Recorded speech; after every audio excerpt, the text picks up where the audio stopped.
Hello good morning guys. हम आ चुके हैं कोचिंग शिपयार्ड के स्टॉक्स के चार्ट पे। और आज हम एनालिसिस करेंगे 1 मिनट के टाइम फ्रेम पे और किस तरह हम बाई और सेल करते हैं और किस तरह हम चार्ट को रीड करते हैं, ये आज हम सीखेंगे। मैंने अपनी पिछली वीडियोस में जो स्ट्रेटजी यूज करता आया हूँ, मैं उसी स्ट्रेटजी के जरिए मैं रोज आपको एक ट्रेड प्लेस करके दिखाऊंगा कि एंट्री और एग्जिट किस तरह करते हैं।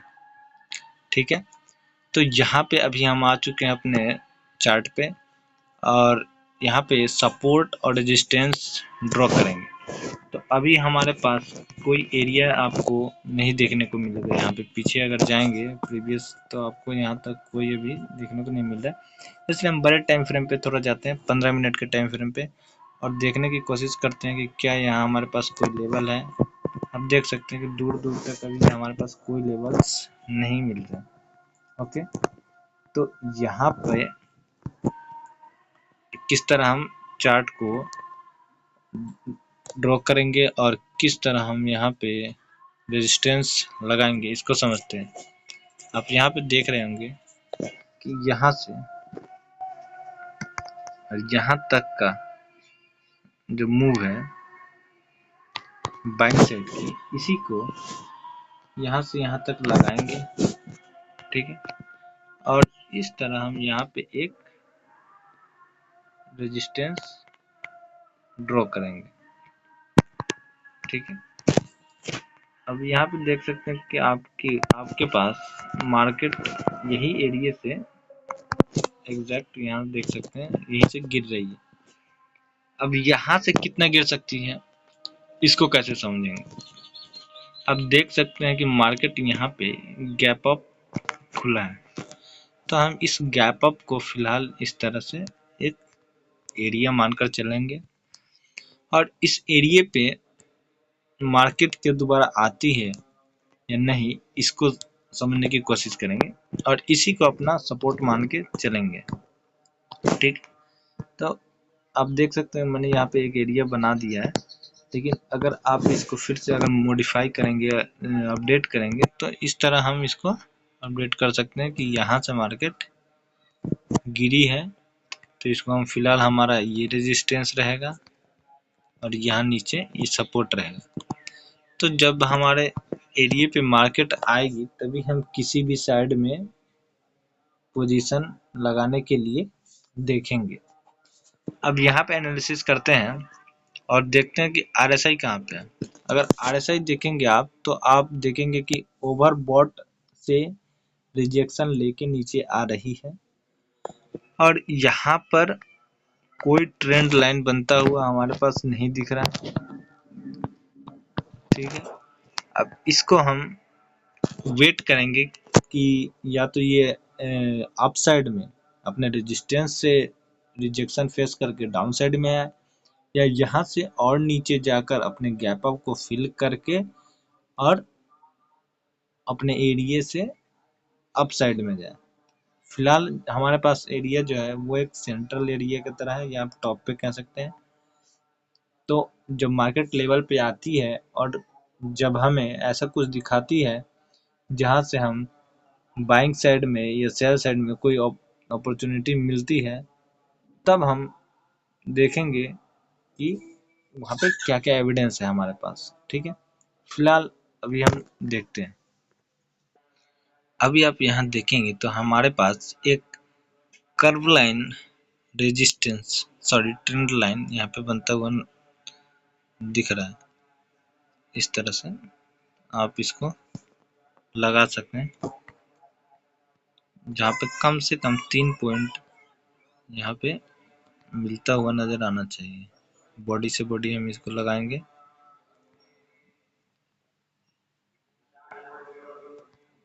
अब देख सकते हैं कि यहाँ पे हमारा जो ट्रेंड लाइन है वो लग चुका है। ठीक है, और इसी को मार्केट सपोर्ट लेके नीचे आ रही है। यहाँ पे आप कह सकते हैं कि फिलहाल हमारे पास जो बेयरिश प्रेशर है वो मार्केट में ज़्यादा है। अब यहाँ पे आप देख सकते हैं कि हमारे पास मार्केट में ये जो बना हुआ है ये कैंडल, ये आपको इस ट्रेंड लाइन को ब्रेक करता हुआ नजर आएगा, लेकिन यहाँ पे हमारे पास कोई बुलिश मेजर बुलिश नहीं आएगा या नहीं आ रहा है। इसका कारण क्या है कि मार्केट अपने एग्जैक्ट एरिया पे नहीं है, मतलब ये अपने रीजन या अपने एरिया पे जब होता है तो वहाँ आपको एक मेजर मूव जो आपको रिस्क रिवॉर्ड रेशियो निकाल के दे, उसको आने के लिए मार्केट को अपने एरिया पे होना बहुत ज़रूरी है। वरना आपको छोटे मोटे मूव्स बीच बीच में दिखने को मिलता रहता है, बट आपको पैसे निकालने के लिए, कमाने के लिए मार्केट को अपने एरिया पे होना बहुत ज़रूरी है। और एरिया को पहचानने के लिए मैंने आपको बार बार बताया कि सपोर्ट और रेजिस्टेंस एक बहुत ही बेस्ट तरीका है।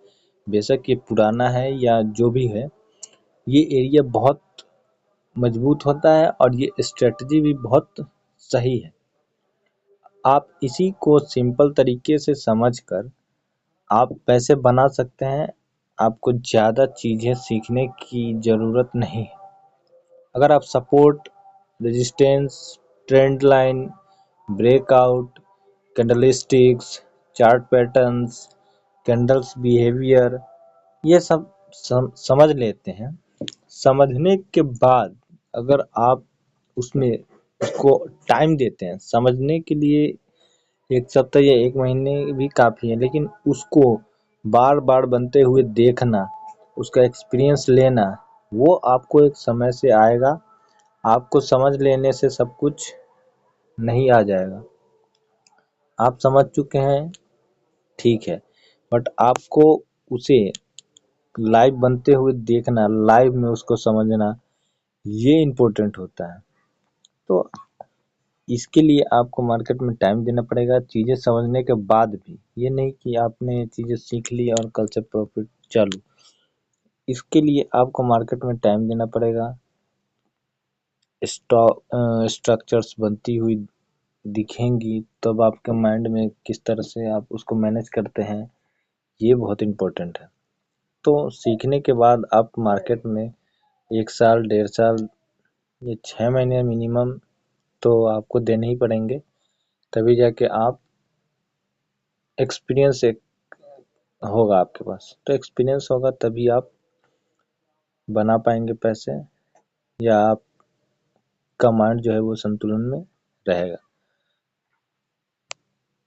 यहाँ पे देख सकते हैं कि इसको फेल करने के लिए मार्केट आ रही है और लगभग फेल कर चुकी है। देख सकते हैं ये फेल हो चुका है यहाँ पे।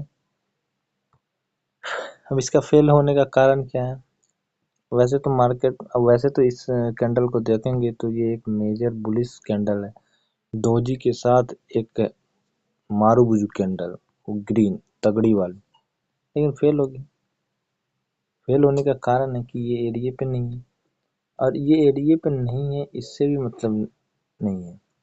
बात यह है कि ये आया है, ये अच्छी बात है, इसका आना बहुत ज़रूरी है। ये जो अभी आया हुआ है और अभी जो आ रहा है, इन कैंडल के मदद से ही मार्केट में बुलिश मोमेंटम आएगा, जब भी आएगा। तो कारण ये कि यहाँ पे जो जितनी ग्रीन कैंडल्स आ रही हैं वो अपने आप को बैक कर रही हैं, यानी कि फिर से वो अपना अप ट्रेंड कंटिन्यू करने के लिए वो धीरे धीरे इन्वॉल्व हो रहा है, और इसी तरह धीरे धीरे करके वो अपने एरिया तक पहुंच जाएगा। नीचे सपोर्ट या रेजिस्टेंस जोन पे पहुंच जाती है मार्केट, और जब कोई भी व्यक्ति हो या मार्केट हो, जब अपने इलाके में होता है तो मजबूत होता है। ये सच्चाई है, इसको मानना पड़ेगा, मानना चाहिए। तो उसी तरह ये छोटे छोटे जो कैंडल्स हैं वो आ रहे हैं धीरे धीरे, और इसी तरह जब ये अपने एरिया पे आ जाएंगे तब इन्हें कोई नहीं रोक सकता अपना मूव लाने से। अभी ये क्या कर रहे हैं, ये जो कैंडल्स आ रहे हैं इसका मतलब क्या है, क्योंकि ये धीरे धीरे अपना जो बेरिश ट्रेंड है उसको कमज़ोर कर रहे हैं। क्या कर रहे हैं? कमज़ोर कर रहे हैं। तो जब ये आएंगे बीच बीच में तभी मार्केट कमज़ोर होता हुआ दिखेगा। अब जैसे ये यहाँ से मान लीजिए यहाँ से ये इस तरह ऊपर भाग जाए, तो ऊपर भागता रहेगा अगर ये सिर्फ ग्रीन कैंडल के साथ, और बीच में कोई भी रेड कैंडल ना आए या कोई वीक ही ना बने, तो जब तक मार्केट में जो सेलर्स हैं वो नहीं आएंगे, और बीच बीच में एक बार में आए या नहीं आए वो इम्पोर्टेंट नहीं है, लेकिन बीच बीच में आना उनका ज़रूरी है, तभी वो ट्रेंड ख़त्म होगा या वो ट्रेंड कमज़ोर होता हुआ धीरे धीरे कमज़ोर होगा, फिर जाके वो अपने एरिया पे जहाँ से बियरिश प्रेशर का एरिया है वो ऐसे ही करते करते अपने एरिया तक जब पहुँच जाएगा तो वहाँ से वो फिर मार्केट को डाउन साइड में गिरा देगा। यहाँ पे देखिए मार्केट इस ग्रीन कैंडल को भी रिजेक्ट कर दिया। बहुत सारे यहाँ पे भी फंस गए होंगे बेचारे, और यहाँ पे भी फंस गए होंगे। ठीक है, तो इन सब से क्या सीखने को मिलता है? एरिया, मैं बार बार रिपीट कर रहा हूँ, एरिया इतना ज़्यादा इम्पोर्टेंट है, मतलब कि आप पूछिए मत। एरिया पे मार्केट जब तक नहीं होगी तब तक बेशक उसमें 100 पॉइंट भी आ जाए मूव, वो हमारे लिए फेक रहेगा। मेरे लिए तो ये इम्पोर्टेंट करता ही है, लेकिन जो मेरी बातें सुन रहे हैं या मुझसे सहमत हैं, मेरा मानना यही है कि मान लीजिए इस एरिया से मार्केट उठ जाता, तो इसका कारण क्या था? कारण ये भी था, ठीक है, लेकिन मेरे हिसाब से ये यहाँ पे मैं एंट्री लेता भी नहीं, बेशक ये यहाँ से 20 पॉइंट 30 पॉइंट जो भी आ जाए, मेरे लिए वो कोई मायने नहीं रखता। क्योंकि यहाँ पे है ही नहीं कुछ ट्रेंड लाइन का, यहाँ पे ब्रेक होकर मार्केट नीचे आ चुकी है, एरिया पे सपोर्ट एरिया पे नहीं है। तो आप सिर्फ कैंडल्स के बेस पे अगर मार्केट में एंट्री और एग्जिट करेंगे तो आपको हर जगह एंट्री दिखेगी, यहाँ दिखेगी, यहाँ दिखेगी, अभी बन रहा है फिर वहाँ भी दिखेगी। ठीक है, अभी हम अपना जो ट्रेंड लाइन था उसको अपडेट करते हैं। ठीक है, यहाँ पे इस तरह आप सीधा लाइन भी, स्ट्रेट लाइन भी लगा सकते हैं, कर्व लगाने की जरूरत भी नहीं भी है। अब मैंने यहाँ पे लगा दी है तो फिर फिलहाल मैं इसको इसी को लेकर चलूंगा। ठीक है, यहाँ से इस तरह इसको सीधी लाइन बना देते हैं, यहाँ से यहाँ तक, यहाँ से यहाँ तक। फिलहाल इसको आप सीधी लाइन ही समझे। ठीक है, ये एक ट्रेंड लाइन हमारा बन चुका है। अब ये ट्रेंड लाइन जब ब्रेक होगा तो एक एविडेंस होगा हमारे पास, और दूसरा कि आप इस गैप अप तो है ही हमारे पास। अब देख सकते हैं ये भी एक एरिया पे आ रही है मार्केट। ठीक है, पहला ये कि ये ट्रेंड लाइन ब्रेक होता हुआ दिखना चाहिए, दूसरा ये एरिया के आसपास भी आ चुकी है, और RSI 43 के 3 पे आ चुकी है। तो यहाँ से कह सकते हैं कि आप मोटा मोटी हमारे पास मूव आ सकते हैं, लेकिन फिर भी हम अभी इस मूव के साथ नहीं जाएंगे क्योंकि इसमें हमें अभी भी कोई स्ट्रेंथ देखने को नहीं मिल रहा। यहाँ पे आप देख सकते हैं कि मार्केट किस तरह इस ट्रेंड लाइन को ब्रेक करने की कोशिश कर रही है, और यहाँ से ट्रेंड लाइन को ब्रेक करके रिटेस्ट करके अगर मार्केट जाती है ऊपर तो हमें कोई मूव देखने को मिलेगा, लेकिन फिर भी यहाँ पे मार्केट में मूव आना यहाँ भी मुझे मुश्किल लग रहा है, ऐसा मेरा मानना है। क्यों, ये मैं बताऊंगा। अभी भी ये मेरे हिसाब से अपने एरिया पर नहीं है, अकॉर्डिंग टू मी।